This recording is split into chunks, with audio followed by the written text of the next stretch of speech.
Very good evening all of you. 100 question concept की series में आपका स्वागत है। आज EMFT का एक क्वेश्चन सॉल्व करेंगे, राइट। जैसा कि दिया हुआ है, the magnetic field intensity at point P due to steady state current configuration is shown below. यानी हमें P पर करंट कैलकुलेट करना है। तो इस P पर करंट हम देख पा रहे हैं कि इस वायर में जो सेगमेंट्स हैं, 3 सेगमेंट्स हैं।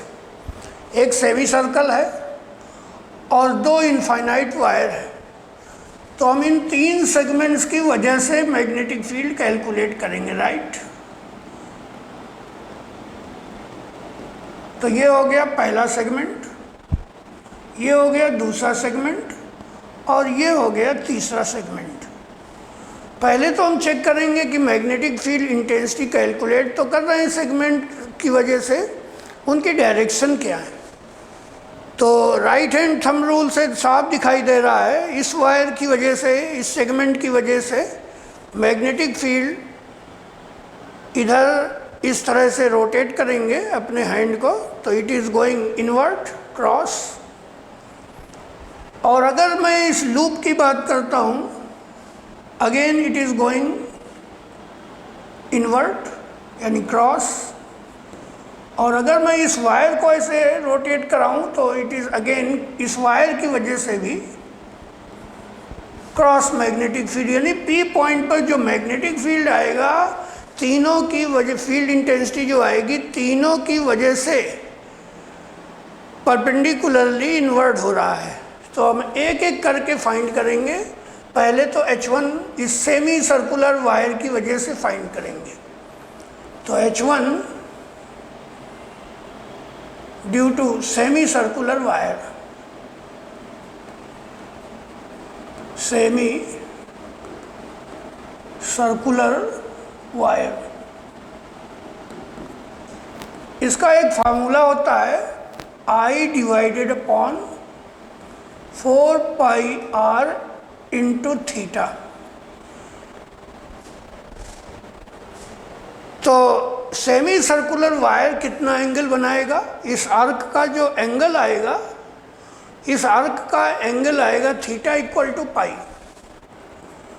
तो ये हो जाएगा I into pi upon 4 pi R। पाई से पाई कैंसिल, I का वैल्यू है 4 एम्पियर, तो 1/R आ गया सिंपली। इसकी जो भी यूनिट होगी, यूनिट R की वैल्यू डाल दें, it is 1/2 unit, right. Magnetic field intensity की यूनिट किस में रखते हैं? Ampere per metre. तो इसे एम्पियर पर मीटर भी आप लिख सकते हैं। नाउ अब इन दोनों वायर 2 और वायर 3 की वजह से जो इंटेंसिटी हमें मिलेगी H2 और H3, H2, H3 दोनों, H2 and H3 both are equal. H2 equal to है H3। तो इसके लिए क्या हो जाएगा? इसके लिए एक फार्मूला होता है कि ये एक तरह से इनफाइनाइट वायर हो गया, और P पॉइंट पर अगर हमें कैलकुलेट करना है तो इसके लिए फार्मूला हम अप्लाई करेंगे I upon 4 pi R sine theta 1 plus sine theta 2। तो थीटा 1 तो नीचे तो कोई वायर है नहीं, तो थीटा 1 तो 0 हो जाएगा, लेकिन थीटा 2 जो है, आप देखोगे कि जो थीटा 2 है, अगर इस पॉइंट को इसके एंड पॉइंट से मिलाया जाए तो थीटा 2 इनफाइनाइट आ जाएगा। ये जो थीटा 2 बनेगा, थीटा 2 इनफाइनाइट, और थीटा 1 आगे वायर ही नहीं है तो 0 हो जाएगा। तो थीटा 1 तो 0 हो जाएगा, थीटा 2 90 डिग्री हो जाएगा। तो ये आ जाएगा I upon 4 pi R 0 plus sine 90, तो ये आ गया I upon 4 pi R, right. अब इसका वैल्यू डाल देंगे। I का वैल्यू 4 एम्पियर है, तो 4 एम्पियर यानी कि आ जाएगा 1 अपॉन पाई आर। तो H1 और H2 H3 सेम हो गए। अब टोटल मैग्नेटिक फील्ड जो आएगा H1 plus 2 times of H2, क्योंकि H2 एंड H3 सेम है, तो ये हो जाएगा 1/2 प्लस 2 अपॉन पाई। आर का वैल्यू कितना है? 2 है,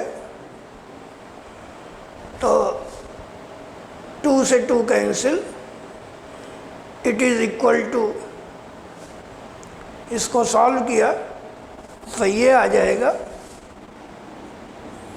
0.5 प्लस 1 अपॉन पाई, और इसकी यूनिट हो जाएगी एम्पियर पर मीटर, राइट। तो इस तरह से ये प्रॉब्लम सॉल्व करेंगे। तीनों सेगमेंट की वजह से जो प्रॉब्लम सॉल्व किया, तो पहले सेगमेंट क्या था? सेमी सर्कुलर वायर है, और 2 सेगमेंट जो है इनफाइनाइट वायर हैं। इनकी वजह से मैग्नेटिक फील्ड इंटेंसिटी इस तरह से कैलकुलेट करेंगे और फिर तीनों ऐड कर देंगे। तो आप चाहें तो यहाँ पर लिख सकते हैं H total, H1, H2, H3, right.